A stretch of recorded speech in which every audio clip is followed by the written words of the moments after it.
Welcome back to the IWA. My name's Martin Huck, and alongside me, Ben Franklin.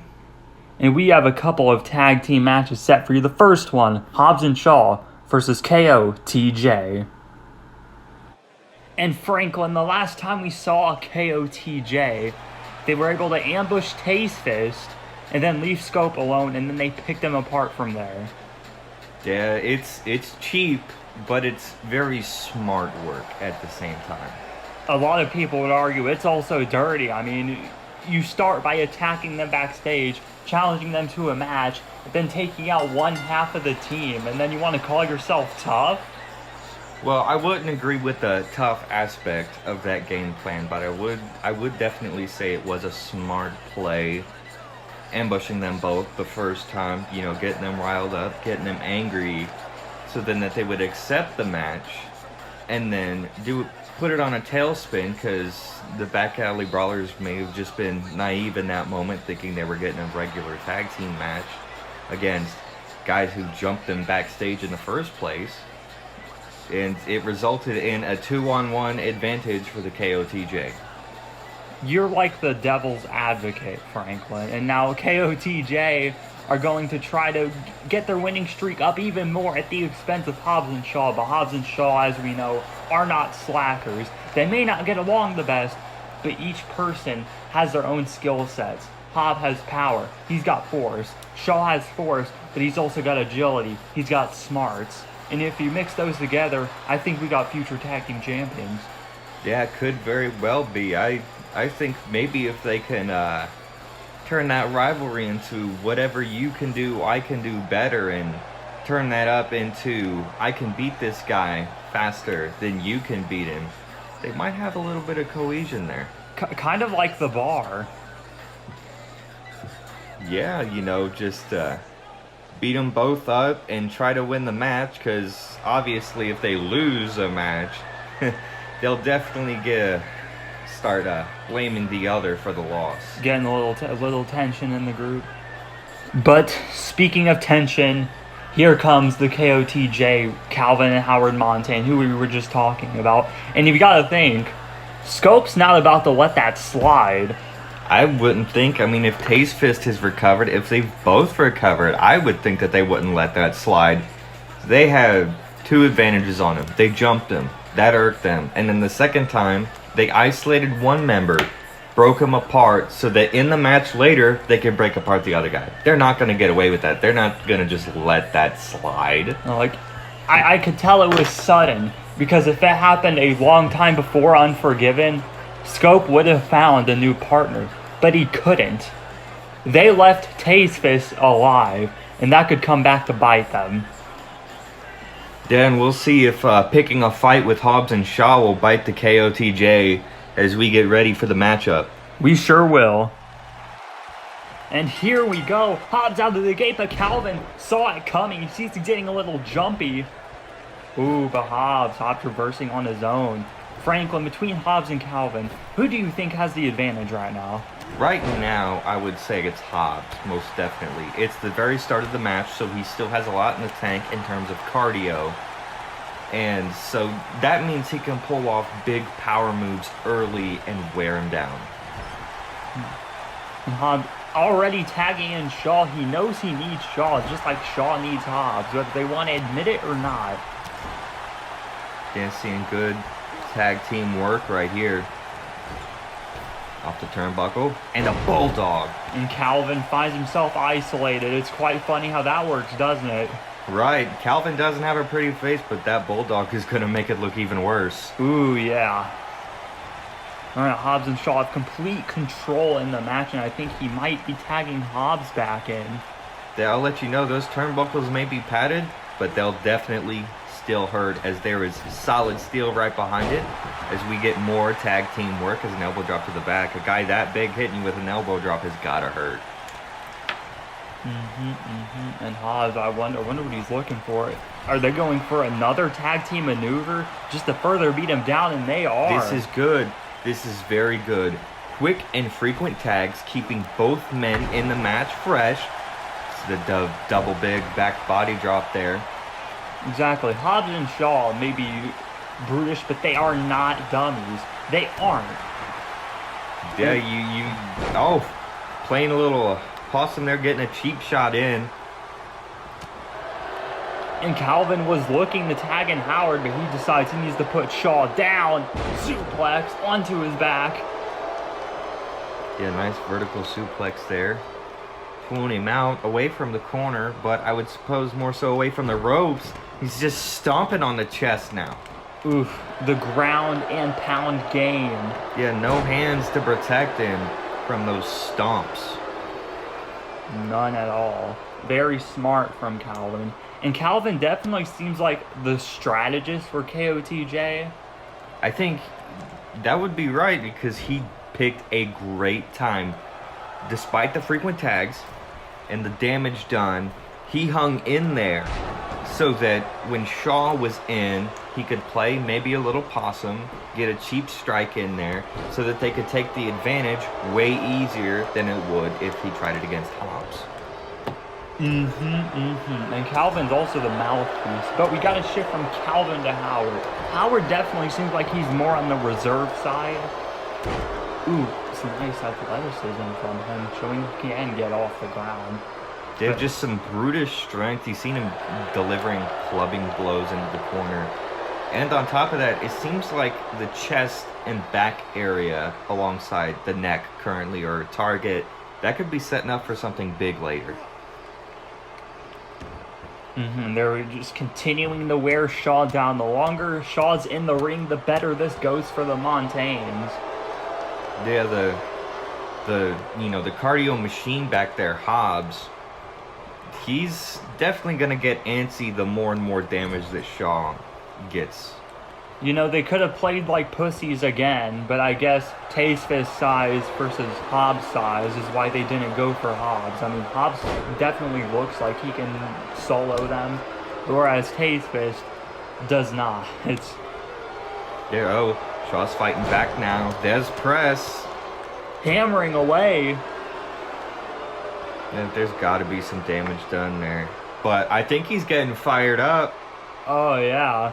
You said before that you think Hobbs could solo him. And I think Shaw wants to prove that point right now. Yeah, I think he heard me. I basically just said no balls. He gets him down and now Shaw. Middle rope. Don't usually see him fly. Well, he's able to. Maybe he wants to catch him off guard. And crawling away to the corner, like the sniveling little weasel that he is. But Shaw seen that coming, and now he's going to get delivered into the corner. Maybe get Hobbs back in there, throw him around some more. And thrown around, he's going to get drop toe hold. Again, elbow drop to the back. Yeah, you do not want the back to be targeted at all. And Hobbs, he's going for it. Oh, Irish whip. Rebound off the ropes. That's a nice overhead toss.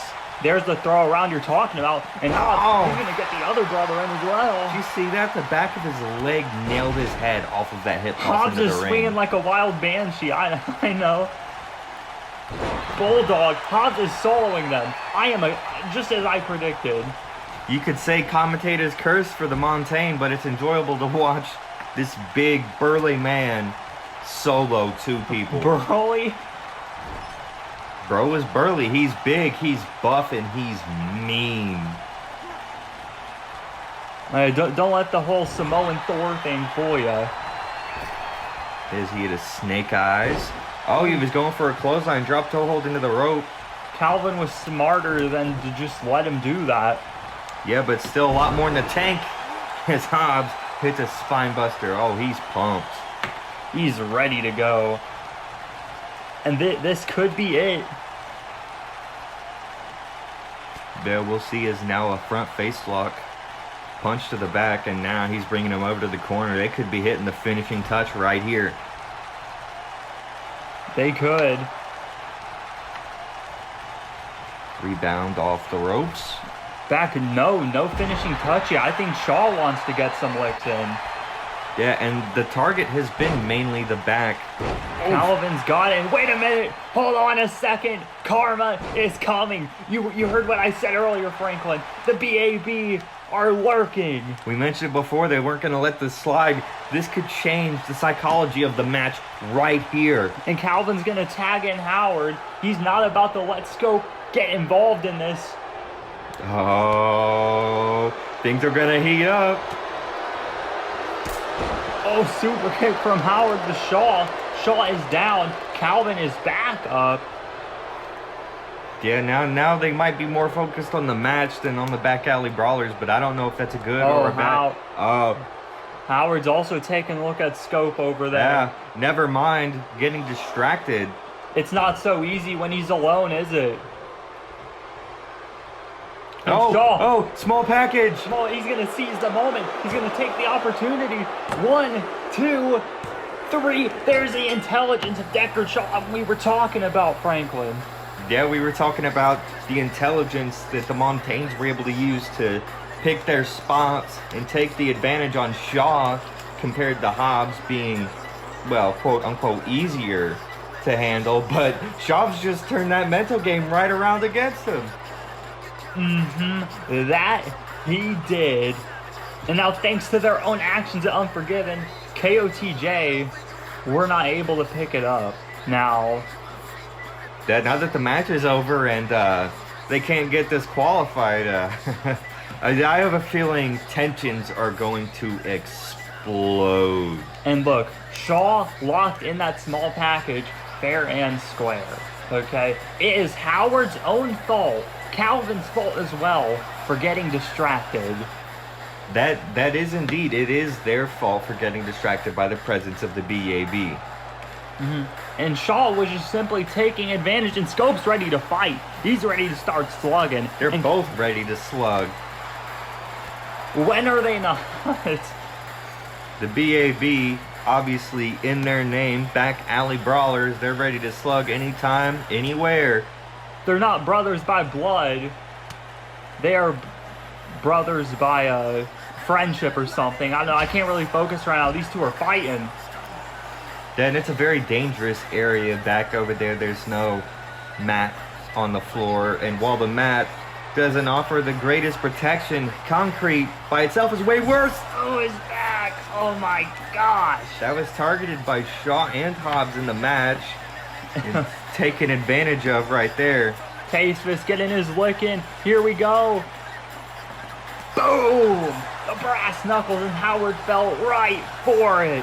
The back alley brawlers stand tall. Yeah, showing me they don't have Naivette with the brass knucks. The brass knucks.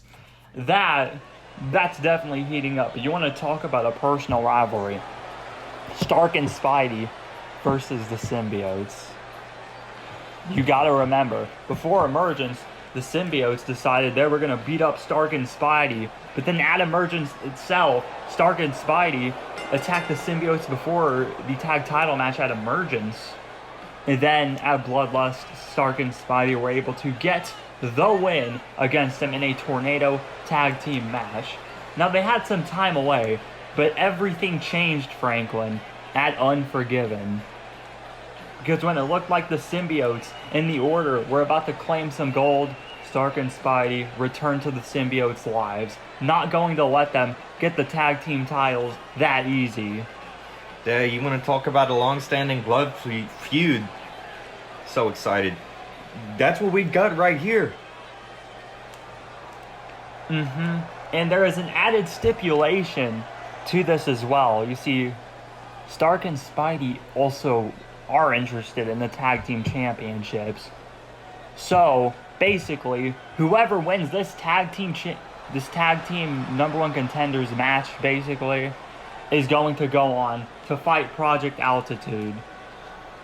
For the Symbiotes, it is a chance at revenge after Stark and Spidey cost them. And I mean, on top of that, getting the win over Stark and Spidey will feel good because they get vengeance, but on top of that, they get an opportunity to win the tag team titles. I mean, they honestly brought the dirtiness onto themselves. The Order definitely does not play clean. And the symbiotes just got, well, again, karma thrown back at their faces. Yeah, it's definitely a drawing straws here to decide who's gonna win the matchup. Because I mean, both teams, not to pull a pun out here, but they both have an incredibly symbiotic relationship. Oh my gosh, symbiotic. They know where they are at all times. They know the strengths, weaknesses, and we'll see if Stark and Spidey, young and old, or you could say this symbiosis of a tag team here, Carnage and Venom, will get the W here. All joking aside, these two teams are not going to be joking once that bell rings. Oh yeah, there's no joking when that bell rings. It just turns into complete and utter chaos, and Carnage and Stark locking up once again, and Carnage, the bigger alien thingamabob, I don't fucking know, was able to get the head start first, but Stark has handled his aliens before, but now Carnage got that rest hold in. Express is gonna love this. Oh, it's a side headlock. Ooh, that was a nice reverse. Legs over, in the head scissors, release, another collar and elbow tie-up lock up. Here we go again. Standing headlock, now grounded to the side. And Stark able to roll through, and now that's the first strike thrown, and they're throwing hands.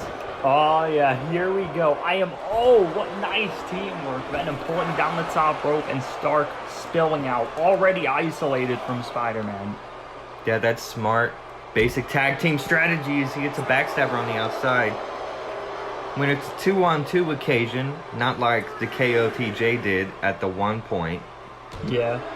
When it's a 2-on-2, like their strategy, you have to isolate a man, wear him down, keep him away from his tag team partner, and make frequent tags.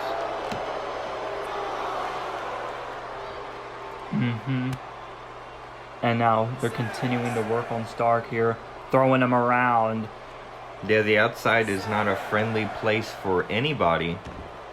How long do you think Carnage himself has been waiting to get his hands on these two again?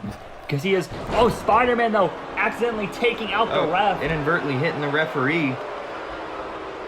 And Stark's going to try to take advantage of that, but Carnage saw him coming. And another backstabber to down him. Old reliable. Yeah, now moving him closer to the center. Ripcord knee. But Spider-Man, he's getting involved already. The Hurricanrana. Oh, but here comes Venom, and it's already spilling out. Pele kick. And Carnage is going to add on to the damage there. Yeah, we expected it to implode early, and it most certainly has. Neck breaker. Oh, but Carnage, he's going to make sure Spider-Man's out, too. In the corner. Oh, he missed the splash. Stark, though, taking advantage, clipping his leg. Spider-Man was able to provide the distraction and knock Venom right down. Yeah, they were looking to 2-on-1 Spider-Man there, but Stark getting up in time to hit Carnage with that chop block. That could have turned the tides right now. And Stark, what's he looking for? Ooh, no. Oh no, decapitator incoming. Ooh. That is rope. That is cable into the neck. It's exactly what Carnage deserves. Yeah, knocking Venom off the apron. Oh, Carnage though with the counter. Double leg takedown, and now I'm just mounted with the punches. People want to say Venom's one of the couple powerhouses in the order along with the Bane, but Carnage is showing he can hold his own when the time's necessary. They're slowing down the pace. Just barbaric, not sticking to pure technique, clubbing the chest of Stark. Who in Spider-Man, he wants that tag bad. He wants to get his hands on Carnage yet again. Just look at that. It's disrespectful and damaging at the same time. Carnage's MO. Yeah, now maybe looking to take him into the corner. Get Venom into the match. Let Carnage recover some. And Venom is here. Stark still not able to get the tag in yet. They're getting worn down. Double crucifix bomb. Right onto the back.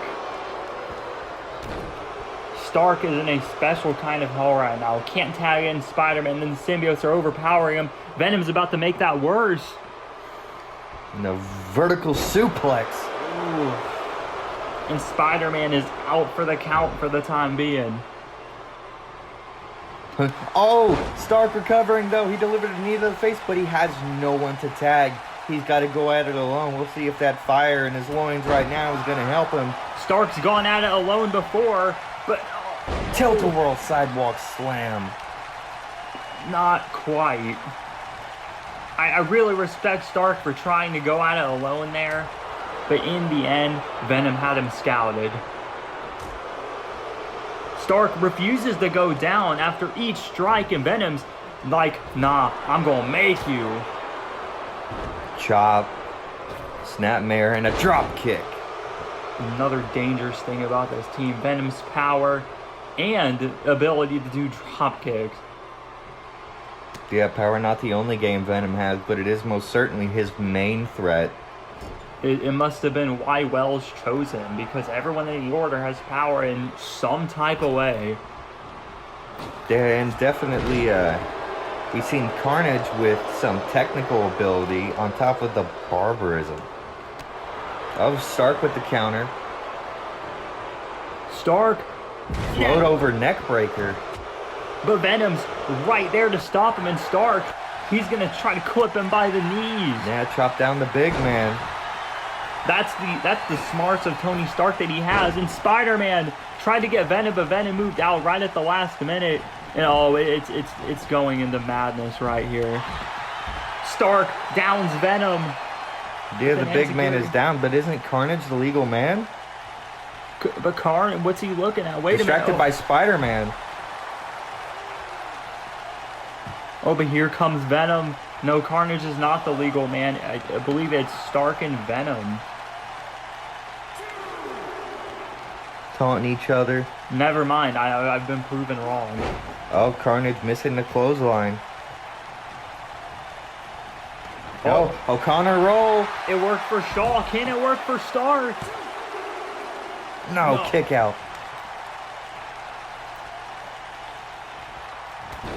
Clipping him down again. Smart. Oh, forearm. Setting up for a DDT. Ooh. Carnage walking, not taking the immediate advantage because obviously Stark's recovering, but the distraction. Flying forearm smash into the kip up. But Spider-Man once again accidentally, can the ref get out of the way, please?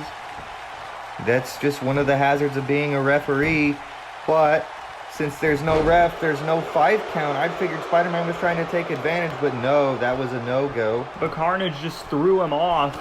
Irish whip, but knocking him off. Stark taking advantage of the distraction.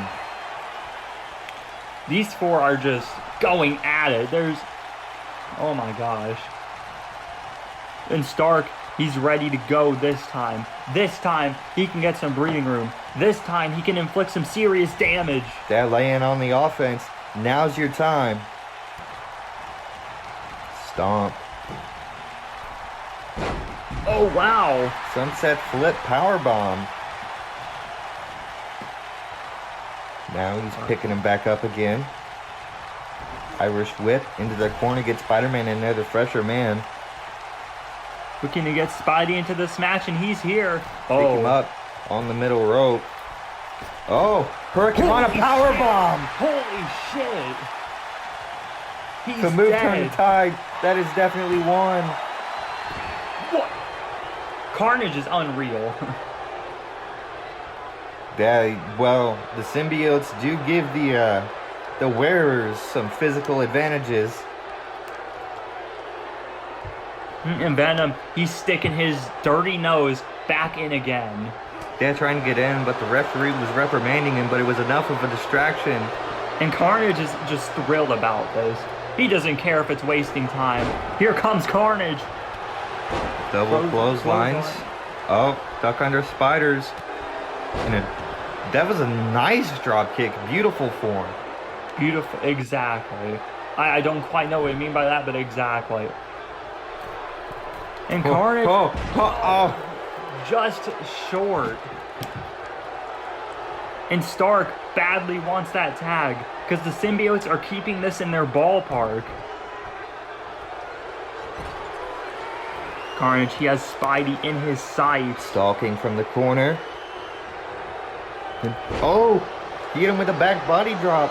Spider-Man saw it coming. Where's he going? He's going to the top rope a little too slow. Oh, but Carnage able to catch him. Double Delivering knees. some knees. Oh, but Tony Stark making the save. Making the save for his protege. Yeah, and we need to see if Spider-Man can recover in time to deal any offense from the top rope. Those knees looked devastating. It may take him a minute. Oh, he's back up now. Ooh, leg drop from the top. And Spider-Man, oh, he's ready to put a nail in his coffin. Yeah, he had hit the neck off that leg drop that Stark was working on earlier. Here we go.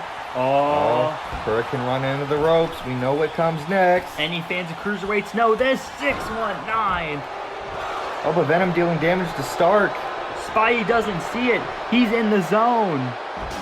Oh, he hit him with a choke slam. And the double knees up for Carnage. This could be it. Carnage cutter. This could be it. He may have it all. 1, 2, no. Spider-Man able to kick out. He's stalking down the referee. He hit him with his best shot and he kicked out. What does he have left though? I don't know. Spider-Man has always been very resilient. Tony Stark now getting up there wobbly on the apron after Venom hit him with that iron claw earlier.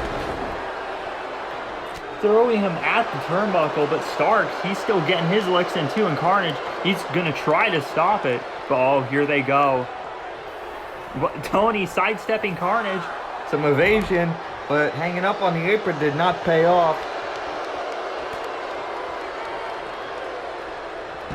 Oh, but Spider-Man and Venom, what a classic this is. No, wheelbarrow bulldog. Stark and Carnage back up, and Spider-Man, he's really feeling it. Indeed, ascending to the top rope once again. But here comes Carnage. He's going to go try to take out Tony. And they're going to brawl. Ooh! Seated senton. Stuck in the clothesline. Crossbody. Whip rebound off the ropes. Oh, going for a sunset flip. No, roll through. Kick to the head. And while we were following that, Stark and Carnage were trading shots back and forth. Yeah, Carnage with the advantage though. Carnage in the ring. I think Stark is down right now. Oh, wait a minute. He's going for it on Carnage this time. Everybody gets one. 619. Here we go. Looking to put on the finishing touches, but Venom got in his way. Luckily, Venom's the legal man. Both symbiotes are down. This is the time. Stark and Spidey could be going to Greed. Could we see a double frog splash? Oh, just on Venom. Could not quite reach Carnage. Gonna go for the cover on there. Venom. Oh, but his foot was under the ropes. And even if it wasn't, Carnage was right there recovering. Oh, but Tony Stark slingshotting himself in there. Yeah, the Tope Atomico. Spider-Man had a monkey flip. Spider-Man's all alone. Wait a minute. Oh, what the hell? Are you sick? What's Tom Brady want? What does Tom Brady want? He's distracting us from a perfectly good match. A slugfest. A blood feud. How does Tom Brady in any way correlate with Tony Stark or Spider-Man? But Spider-Man, he's forced to go at it alone. Oh, God. Hit an enziguri. Surprising athleticism from Venom. And the claw slam. Oh. Turning him over. Oh, no, no, no, no, no, no, no. A stomp. Hit him with a stomp. No Stark in sight. It's done. One, 2, 3. Stark can't get to the ring in time, and it's over.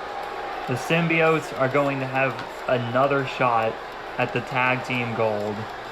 Yeah, and I have a feeling that this little thing with Tom Brady and Stark and Spidey is not over by a long shot. Oh, not over. It just started.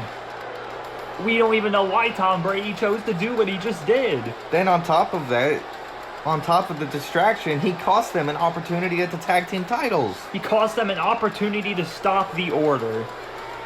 And, you know, we've had some Order affiliates before, like Dr. Doom, but what if Tom Brady's one of them? Whatever the case, the Order has a second shot at gold. Project Altitude and the Symbiotes 2 at Greed. Well, we've got to sign off on a dim note. I'm Martin Huck. I'm Ben Franklin. And we'll see you next time for the IWA Championship #1 Contenders Gauntlet.